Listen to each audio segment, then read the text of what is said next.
Hey, baby. Say babies and babies and babies and babies and babies and babies and babies and babies. Hi, everyone. Hi, everyone. Hi, everyone. Hi, everyone. What's up, everybody? Look, Callow's back. Callow's back. Hasn't been on for a week. What's up, Callow? What's going on? Hi, Bram. This new format. How are you? New format time. New format time. You want to tell everybody what's going on? Since you're the boss, you want to tell everybody what's going on? I mean, yeah, I guess I am the boss on the show, bare minimum. All right, new lineup. If you haven't seen and you're hearing this at a completely different time, so for ESPN 630, we've tweaked some things, which we'll dive into why I'm sure here in a little bit. But Unsportsmanlike will continue until 9:00. Andy Pollin 9 to 11. Now you 11 to noon. Woo, whoop! There it is. Right, whoop! There it is. Then we have Greeny when he's in, noon to 2:00. Tony. Tony. Sorry, is that a sore subject? Should I not say that out loud? Then Tony, when he is in, Monday, Wednesday, Friday, normally 2 to 3:00. When he's not in, yours truly fills in there. And then the line change, my show moves from 3 to 5, playa afternoon drive. Here we go, Jim. Here we go. Should I do a little explaining? Should I explain? Because this is sure, not forced upon me. This has been ongoing conversations for a while. Yes. Basically, I won't make a lot out of this. This was a choice that was made. I just run it, and with football season rolling around again, getting back to do the show live was becoming very difficult to do with my duties with the team. And fortunately, ESPN 630 was very open to a change. So I appreciate that. Because I went in not knowing how everybody would feel about me saying that. And it wasn't a push to get me to stop doing afternoon drive live, which I am completely appreciative has been the case for 4 or 5 years now. But my schedule had just gotten to a point where I had to make a change. And I'm very appreciative of Bill and Jeff and you and everybody at the station who were open to doing this, because I know I flipped everybody's life a little bit upside down and I didn't want to leave doing this. So secondarily, the good news is also, and this was also very appreciated, this is a podcast that you'll be able to hear it through your typical path that you hear it. It's also going to be on my network, Empire Media, so you'll be able to hear the podcast. And I'm going to, not every day, but many days, post this on YouTube. Callow and I are right now taping this through a streaming technology. So we're going to actually incorporate video now and put some video to some of this. And it'll be kind of produced and kind of not produced because I don't have a producer. And as Callow knows, I'm not the most technically inclined person. So we'll see how that part goes. So no judgment on my production techniques because they're not going to be great. But we're going to be able to put some video to this too. So up on YouTube Empire Media channel, you'll be able to see not all the shows, some of them, maybe not even all. Like any portion that I do is going to be audio only. Like if I do an interview with one of the players, you're just going to be able to hear that on the radio and on the podcast, and it won't be on video. So it's going to be a work in progress, how we figure it all out. But all these things are changing. They're all for the better. And there you go. There you go. I mean, and now you're the producer. So, any audio screw ups, that's on you. You have fun with that. Not that I did it often, but when I did, it was noticeable. So I'm just, that's on you now. All right. So you want to talk about sports? We haven't talked about sports in a while. Honestly, I was going to ask you, you need to catch me up. I was here, but I completely tuned everything out. I don't know any training camp storylines. I don't know how Jaden looked with the ones. I literally went dark last week and just I turned Twitter notifications off. I tried to just why? What's that about? I just unplugged. I just wanted to unplug from it all for a little bit, even though I was here. I just wanted to, just unplug a little bit. So can you imagine if I went down there to Dan Quinn and was like, "Sorry, man, I was just out of it for a week." I mean, what's going on? That's your job, not mine. So that's the difference between us on that one. All right. Well, then let's get you caught up. Good, because we're going to talk about the Commanders, because I haven't had anybody to talk to about this for like a week. I was talking to myself, basically. That's right. Maybe we were listening to the show last week. I was basically talking to myself for like a week. I want to thank the Commanders. They gave us a bunch of great guests. John Dotson came on. Dante Fowler came on. Ben Standing came on. We had Logan Paulson came on. So we had a good week from week 1 of camp. But today was first day the pads went on, or yesterday was first day that pads went on. So we finally got like a look at them doing a football practice, which was nice. And I'll tell you this then. All right. So this is all going to be a surprise to you because you don't know anything that's going on whatsoever. No, none at all. The line is, as predicted, not very certain right now. So much so that the last couple of days, let's see if I wrote it down because I wanted to remember the combinations that we got. But the first week we got what you thought we were going to get, which was Cornelius Lucas at left tackle, Nick Allegretti left guard, Tyler Biotish center, Sam Cosmi right guard, Andrew Wiley right tackle. Then the last couple of days, it has been a free-for-all with the exception of Biotish is clearly the center and Cosmi is clearly the right guard. We had a couple of days ago where Andrew Wiley was starting at right tackle for all the first team stuff and then suddenly disappeared for a while. And it was all sorts of people playing right tackle to the point where we were all going, is he hurt? And then he spoke to the media. Nobody, for some reason, who got him off the field asked him if he was hurt. Okay, the people who talked to him didn't realize he wasn't on the field. So we never got a true answer, but he seemed fine. The next day, he didn't do anything again. And then he told us he had tightness. And then in the morning, because Dan Quinn's doing press conferences before practice, which, by the way, guys, thank you, because that is check box 845 is amazing. He says, you'll see him back out there again. And then he was, with the exception of they were rotating him. So it's all a giant mystery. So Monday, we got Brandon Coleman left tackle, the backup center. Where is his name? I forgot already. Michael Dieter is the left guard. Okay. Biotish center, Cosmi right guard. There's Wiley. Then, in the not too distant future, all of a sudden it was flipped around again. Cornelius Lucas was playing right tackle for a while. Then he was playing left tackle for a while. Nick Allegretti was playing backup center for a while. Then he was going to left guard. And then Coleman went to right tackle after playing left tackle. So welcome to the jungle. We got fun and games. As predicted, this line is with a minor exception. And I would even go a step further. I think we thought Allegretti, Biotish, Cosmi was almost a lock. And I remember when he got the salary that he got, I'm like, I don't know. That's not a starting player's salary. They didn't set it up that way for him. He was going to have to win the job. Well, here we are week 2. 3 of the 5 positions are what appears to be totally up for grabs. I mean, I'm not surprised. This was the position group we were all paying attention to, besides Jaden, besides some of the stars, besides the offense, I'd say, as a whole. I'm not surprised that we are on our, you know what this is? This is actually our typical Capitals when things aren't going right. It's the random line generator. We're in the random offensive line generator. We are. And it's only week 2 of training camp. So yeah, I'm not surprised we're here. And I'm not surprised that the 2 cornerstones are the ones that are in their set positions either. Yes. So, and I'll say this about Coleman, and this goes to Monday's practice, which was, and Quinn talked about this, where he said, we knew he was a good athlete coming in, but he's used a lot of buzzwords, he's got really good balance and all this stuff. And then there he was, minutes later, taking first team snaps, left tackle, taking second team snaps, right tackle, moving around, getting opportunities to do a variety of different things. And it was notable a couple of times where I saw him where, because we had pads on for the first time. So they were literally, they're not tackling each other, but there's a little more pop and it's a little more speed and the intensity is a little more up than it's been really through the first week. And there were numerous times where, and I've seen this with Cosmi, is what I love about Cosmi. He's very athletic. He's fast. He can get down the field. Coleman's got that too.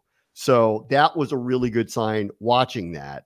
But where it goes from here is going to be interesting because we are about a week, 9 days away from the joint practice. And I'm going to assume they're going to do 11 on 11. I'm going to assume that. And whoever that starting line is going to be very, very, very telling, because right now they're just kind of doing all this and they're couching it like we're experimenting. We don't need to pick a line right now. They're tacitly admitting we don't have Pro Bowlers out there. So we're going to figure it out in real time, guys. That's where we are. I don't know if that worries people, but it is as juggled as, maybe even more so than I thought it was going to be, at least at this point.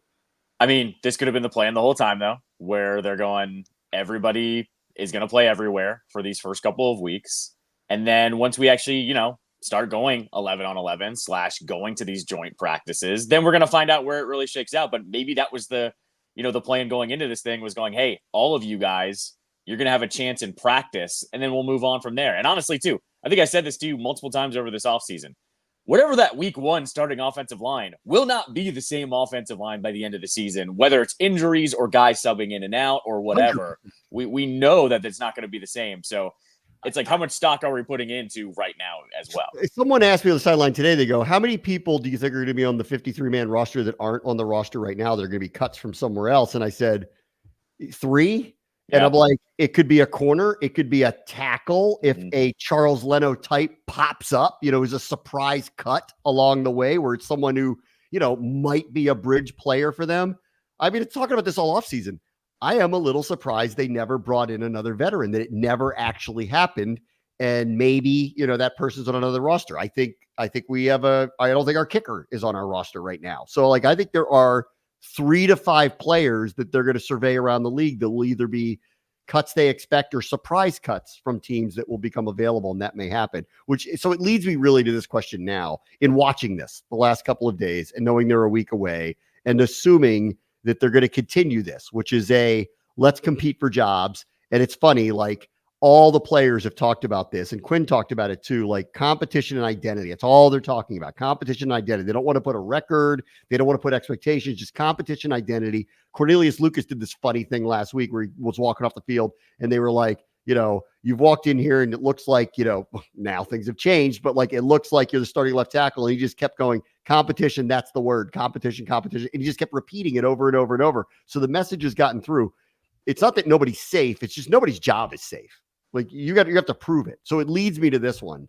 In watching what's happening here, and granted, we could revisit this in a week if things settle down over the next few days, but if they continue to do this, where they're just working out the groups, would you play Jaden against the Jets if you're going to have a bunch of guys that are just kind of moving around and there's no set group? Would you actually risk him in the first preseason game if you haven't quite settled who the core 5 are that would go out there with him? I would. But I'm talking a drive, 4 plays, vanilla offense. He's never played a snap in the NFL here. That's the difference. If we had Aaron Rodgers and we had this kind of makeshift offensive line, I'd go, he doesn't need to see a single snap. But because Jaden has literally never set foot on that field specifically, I think you play him for a drive, and I don't think that's crazy. Or you could play him for a drive, and maybe in those first 2 plays, it's a jailbreak, and you could go get him out of there. You could make that call and pull him out. And I think everyone would understand that it would be, okay, you tried it, and then you move on. I would, only because he has not played a single snap in the NFL. That's it, though. I agree. I think I don't know. Now, it's funny.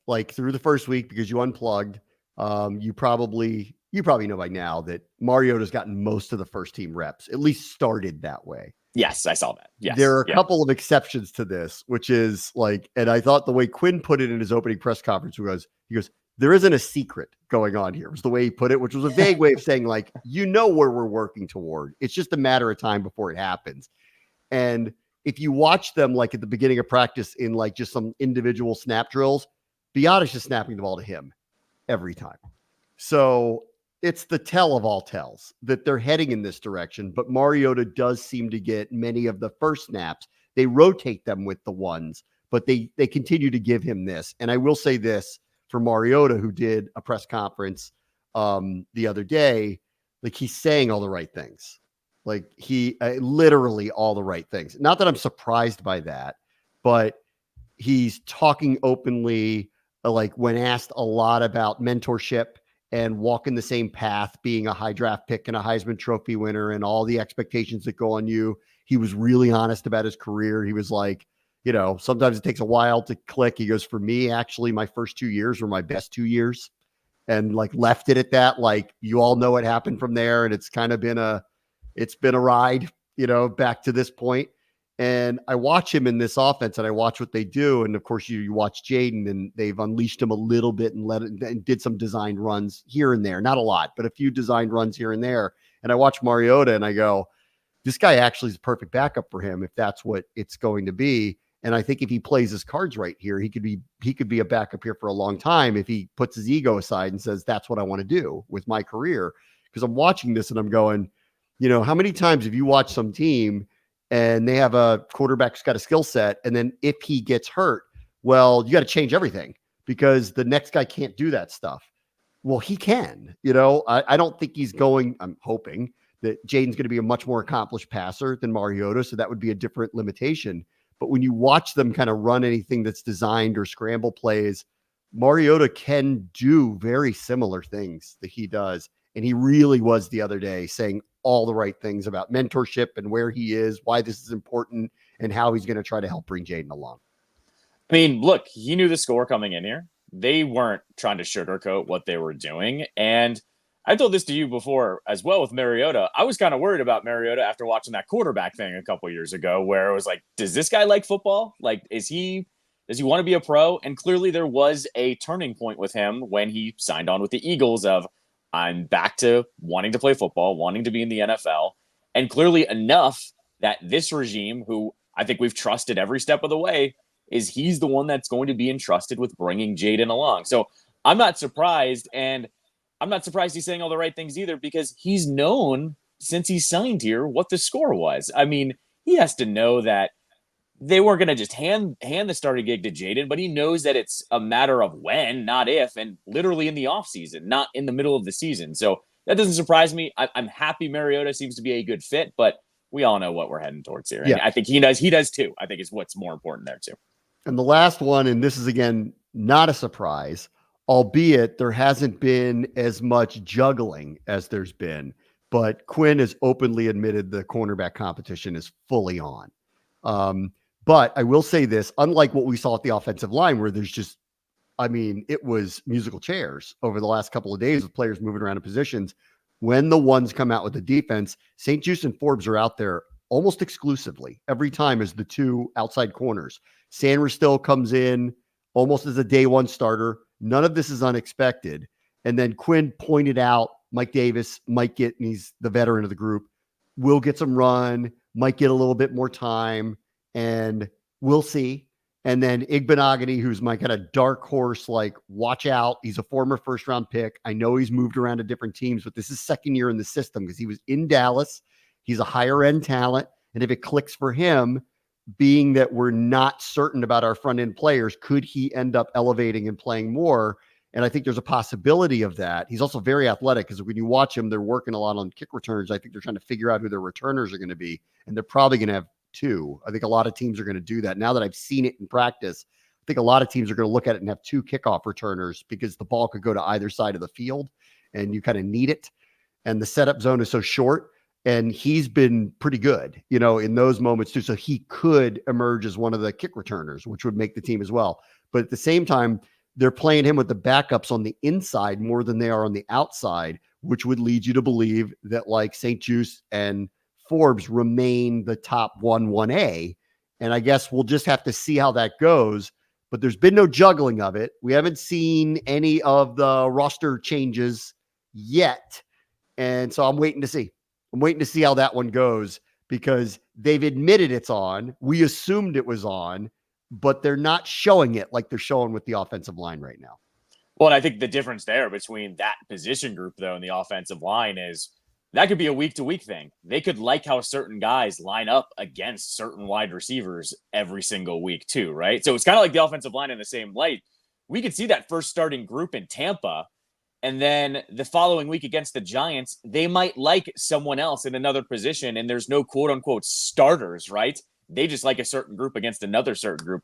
It wouldn't surprise me one bit that we're going to see a bunch of those combinations fast too, though. Like within the first couple weeks, we might see a couple of those different competitions, a couple of those combinations, I should say. Yeah, Quinn also pointed out he emphasized the joint practices with them, and like more so than the games. I mean, just think about the two teams they get with the joint practices: Aaron Rodgers, Garrett Wilson, Mike Williams. Okay, right, and then a week later, Tua with Tyreek Hill and Jalen Waddle. Assuming all of them are going to take part in the practices and not the games, this is where the rubber's going to meet the road. Like, I think those two joint practices are going to be the summer for that position. And honestly, it couldn't have shaken out better with who they're getting. The level of quarterback and level of receiver that are walking out there that they're going to have to line up against, I think is going to be extremely telling over the next few weeks. No, I agreed. I mean, it's a great test too. I mean, as long as all those guys participate, and not to mention, not that Quinn was, the head coach last year, but you and I know what happened in that Dolphins game. They looked so dumb. The whole entire defense looked ridiculously bad against that Dolphins offense. It was terrible. And I saw Tua throw the worst pass I've ever seen at FedEx Field, and it went for a touchdown to Tyreek Hill. I mean, that's how terrible that game was. So I'm guessing an NFL record for receiving yards that game. Right. I think if they kept going to him, I think he could have. Yeah, I 100% agree. Just the score got out of hand so fast that they knew they didn't have to play him. And so I think so. What I'm getting at here is that cornerback group. I mean, they're going to look at them to say, this is what they did to you last year. This is practice now. Take care of business and at least look better than you did last year. So, yeah. We take a quick break. We'll be right back. We'll follow the travails in Dallas and why they're not paying their stars next. Brad, watch the show. ESPN 630, the Sports Capital.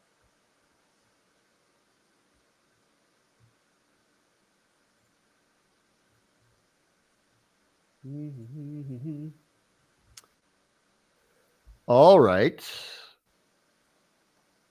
You ready? Yep.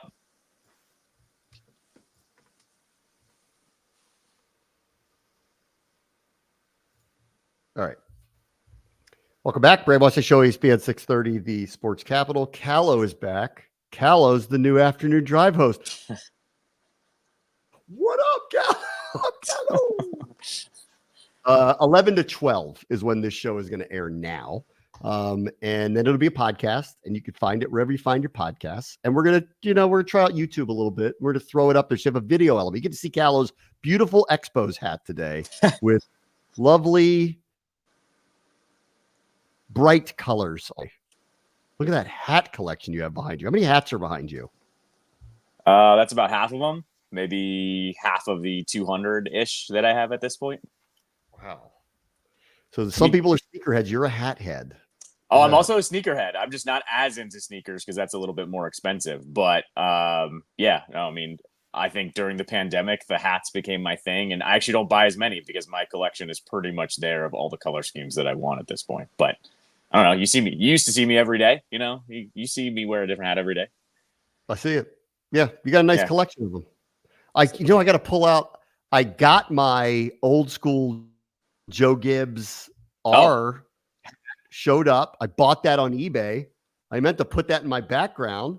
I don't want to get in trouble. Do I want to get in trouble? I don't know. I mean, people get upset if they see that. It's the Joe Gibbs hat. You can't be upset with that one. It's an iconic. I have a football up there that says Redskins on it. Is that is that ticking people off? I think it's iconic. You can't get in trouble for that, as far as I'm concerned. Let's see. Money's getting thrown around the league now. Not to Brandon Aiyuk yet. He wants his money. He hasn't gotten it yet. Probably still wants a trade. No thirst trap videos, by the way, while you were away. None happened. That's good. Good. That one got calmed down. Oh, so you didn't hear the opening press conference then? You didn't even hear that, did you? No. I haven't. Okay. favorite thing. All right, favorite thing.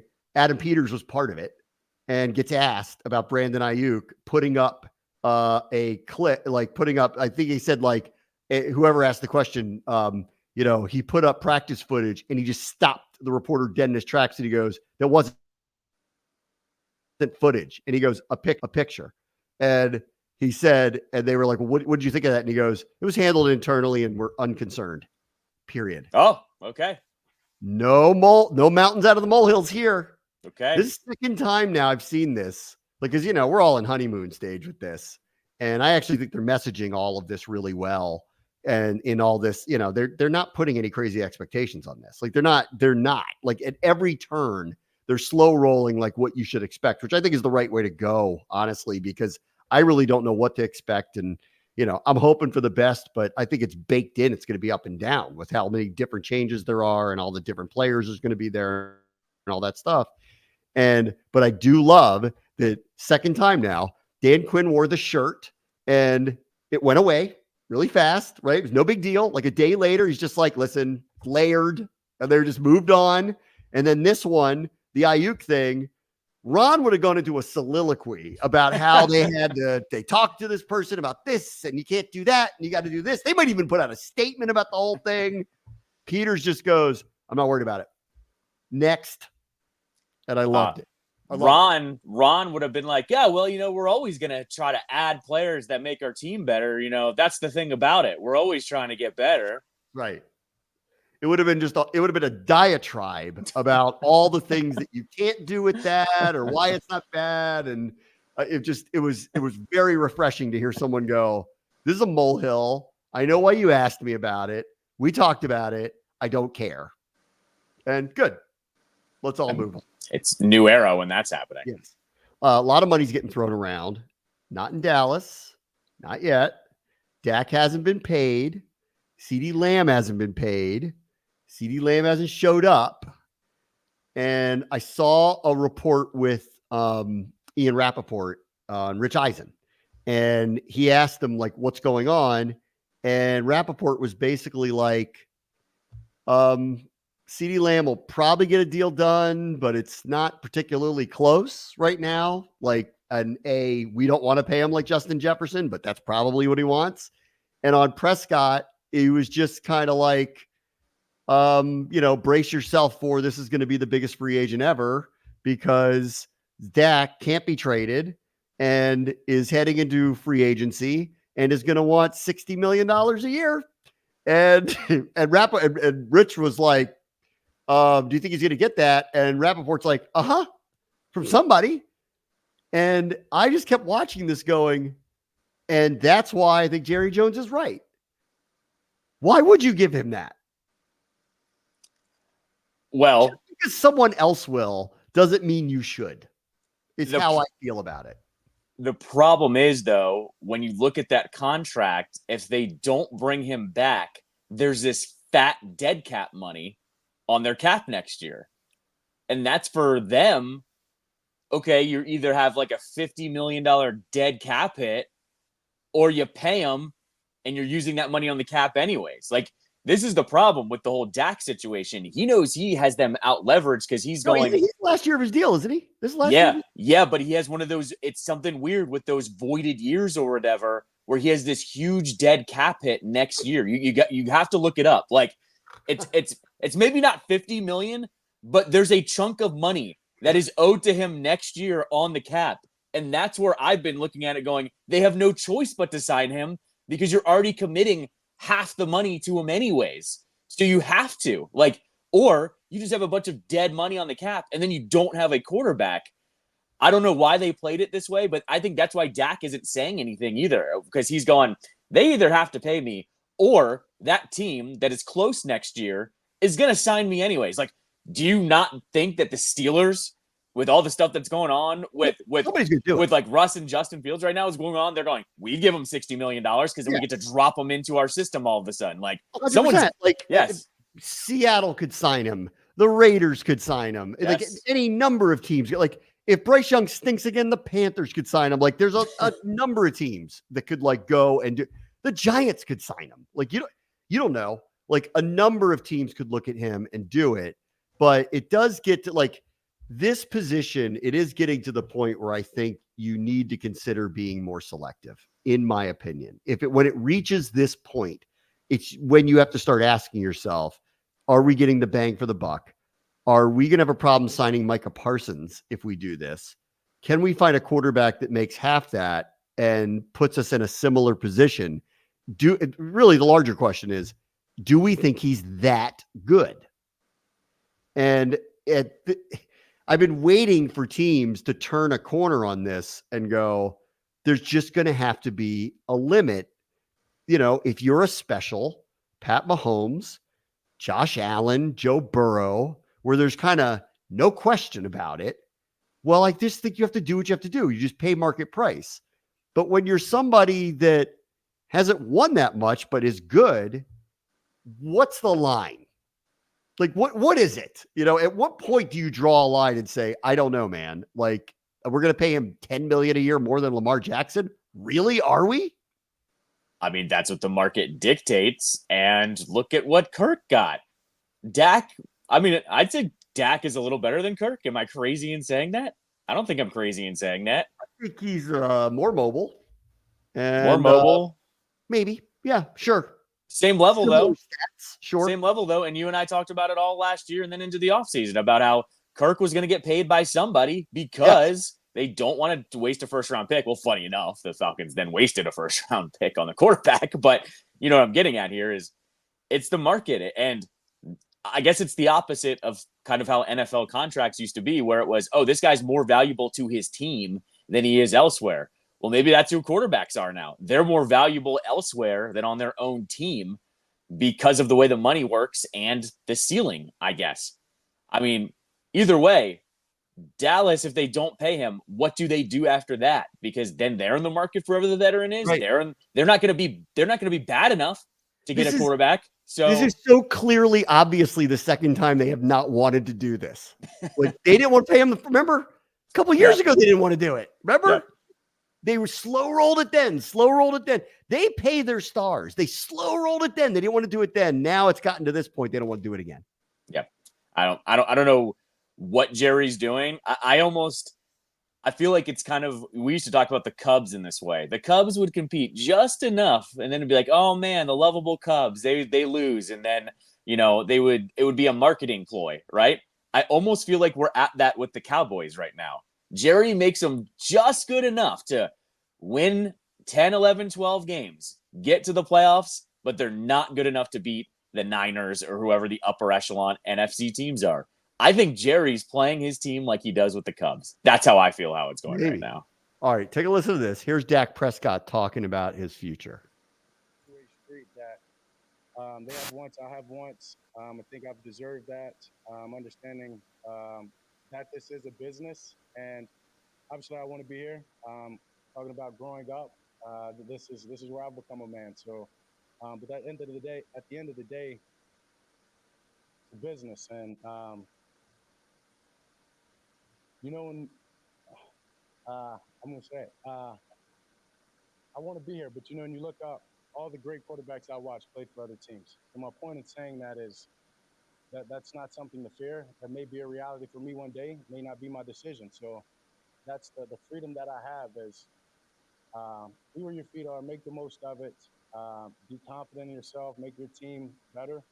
I love my teammates. I love that locker room. I love everything about being out here in Oxnard and being a Dallas Cowboy. So that's what allows me to be free and focused and understand that when time comes, who knows what comes. As I said, I've been through a lot of adversity personally that about, being thankful for where you are, hugging and loving on your loved ones and taking it one day at a time and handling the rest when it approaches. So how about that one? How about that? We'll see if I'm one of those great quarterbacks that plays with somebody else. Shot across the bow. I love it. Well, and it's about time a player actually finally said and preemptively said, this is a business. I don't need to placate to you. I don't need to tell you how much I love this without getting paid. I actually love this from Dak, and I wish more players would do it because we're seeing it more and more now where guys do good things for their franchises, and then the ownership or, whoever the front office is, they get let go or they're asked to restructure and all this stuff. I'm glad there's a quarterback now stepping up and just going, it's a business, and this is where my options are. And frankly, I don't really care about looking up at all those quarterbacks up in the rafters or that those other quarterbacks have played for other teams. Good for Dak. I think he played that right. And he did say all the right things too. I love being in the locker room. I love playing there. He would love to stay there. But at the end of the day, it's a business. Good for him. I think it's exactly how you should play it if you're in his position. And then, he's got to be sitting there watching this and going, okay, like Miami just gave Tua all the money. Jordan Love has played one season, and they made him the highest paid quarterback at his position, albeit he looked the part at the end of it, but it's a short sample size. If I'm Prescott, I'm looking at that going, guys. I don't care what you think, or whatever, however you're parsing out. This is very hard.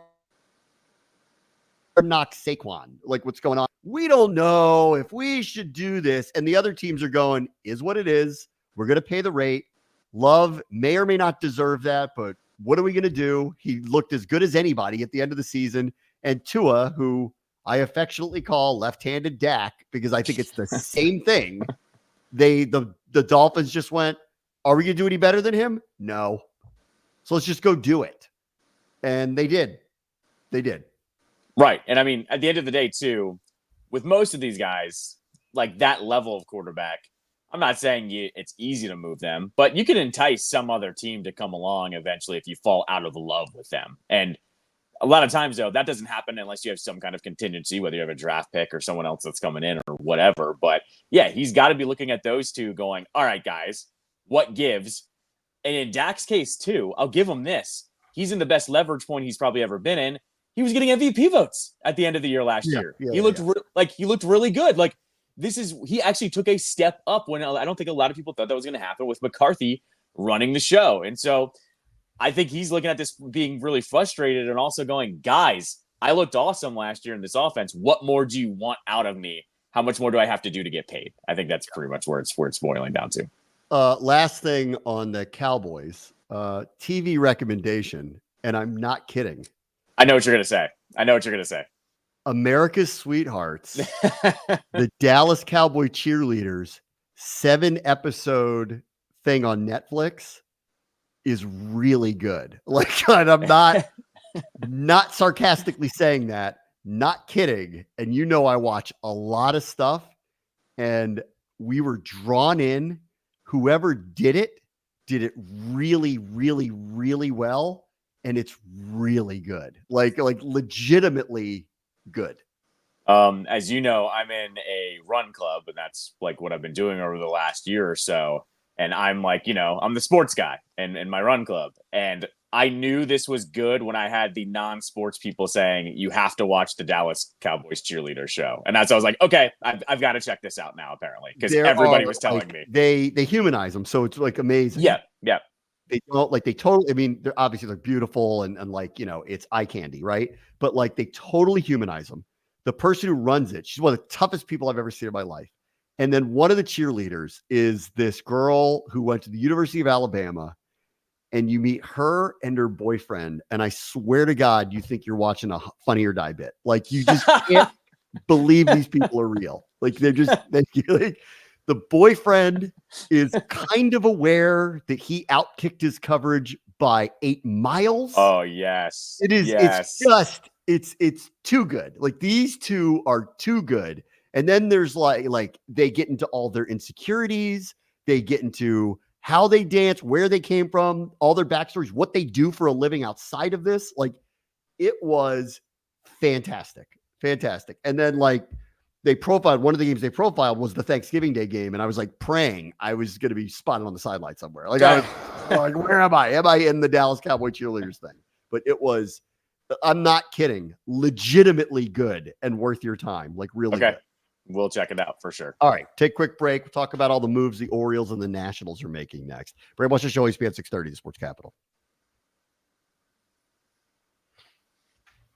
At the beginning of that segment, you were dropping out like when you were like, Callow's got the afternoon drive. So I don't know if that'll be fine on your end. I'm just letting you know that. Yeah. All right.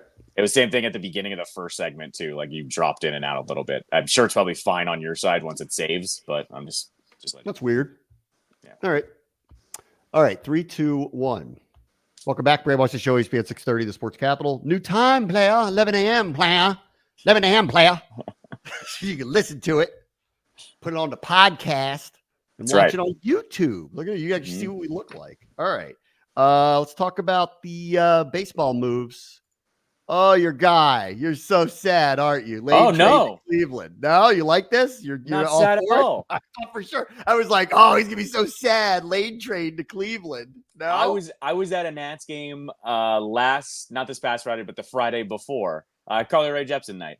And I was sitting with someone that said, "Oh man, I just love Lane Thomas." And I said, "Don't get attached. He's gone in the next 2 weeks." And he could have been gone last year. Like correct. That was last year at the trade deadline. We're like, I think we might move him because he was having too good of a year. He was going to be your typical good soldier there, Lane. Tap on the butt.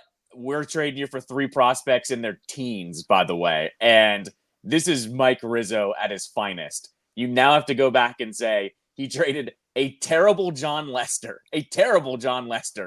to the Cardinals for a quote-unquote throwaway in Lane Thomas and gets 3 guys that are, I think they're all 19, 18 years old, something like that in this trade. This is everyone's playing checkers and Mike Rizzo's playing chess move. And I'm glad he didn't get emotionally attached to Lane Thomas like the fan base did. I knew what was going on this whole entire time. He's not a part of the future. He also happens to play in an outfield where, oh, gee, I don't know, James Wood plays out there, Dylan Cruz is going to play out there, and then insert your next prospect in there. He was never going to be a part of the future here.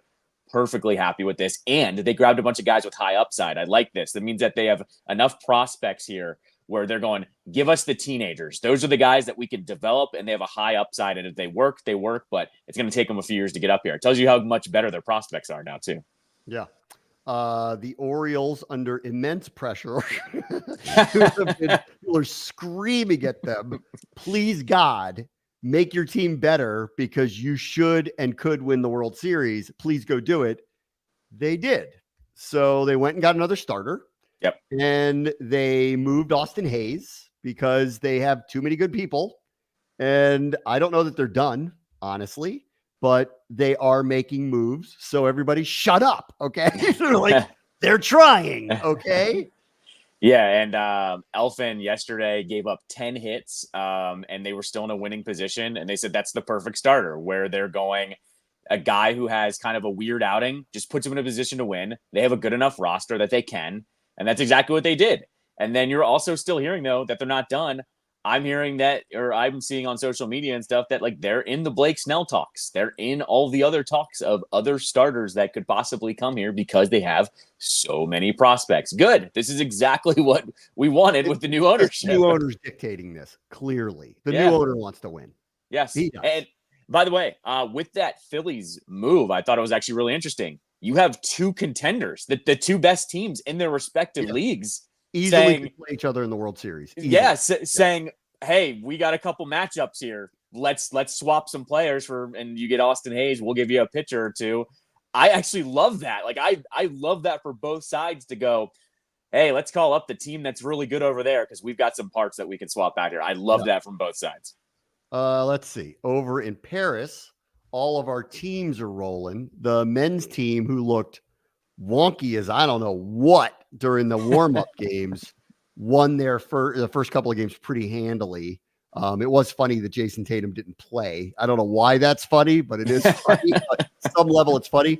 And I got to hand it to LeBron, man. Like he has showed up here. I saw it during those warm-up exhibitions. Like he was best player on the court. It's nice to see it with him. And I go after him so often. It's nice to see it with him. Our women's team, the basketball team, blew out Japan, which is not some kind of big surprise in their opener. So, and I don't know who in the world beats us in that sport. I don't know how in the world that happens. And then the women's soccer team, 2 great first matches. They scored 6 first half goals aggregate in the first 2 matches.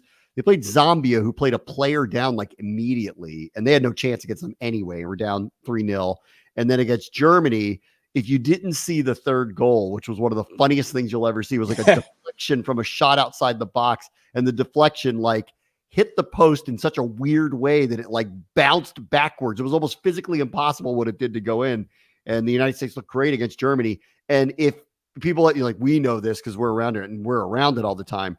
I think the world is seeing how good Trinity Rodman is. Like, I think they're literally seeing how good she is. And so the U.S. women's national team, who did not have the expectations of the previous teams in the past, is off to a really, really, really good start. They're already out of the group stage, and we'll see where they go. I think it was Julie Foudy on the first game where she was saying, I guess they were commentating. I forget who was doing play-by-play for the first game. Was saying, oh, overseas here, the women's team, they're favored to win this. And Foudy was kind of like, I don't know if they should be favored. They have the best talent, but this is like a new group of players. And I was kind of sitting back in my chair watching the game going, Julie, they finally did what I've been begging them to do, and that's go to all of these young stars and kind of shift out some of the older ones. And what's funny, and you know this by calling these games, the quote-unquote older stars in soccer, they're like 28, 29. Like they're actually, they age out faster because the younger stars are so much better. But seeing that top three attack of Trinity Rodman, Sophia Smith, and Mallory Swanson, I've never seen anything like that. And they're still figuring it out. That's the crazy part about it. They're tearing teams apart. And I've said this to you before. Trinity is the one that dictates everything. And that goal where she had the assist to Sophia Smith for that first goal where it pinballed back to her. Yeah. Oh my God. It was like, yes, this is what we've been watching. I'm glad everyone else is seeing this. It's been a really fun watch for them so far. All right. Wow. Day one new schedule in the books, guys. See you later this afternoon. All right. See you all tomorrow. Bram wants to show you at 6:30 the Sports Capital.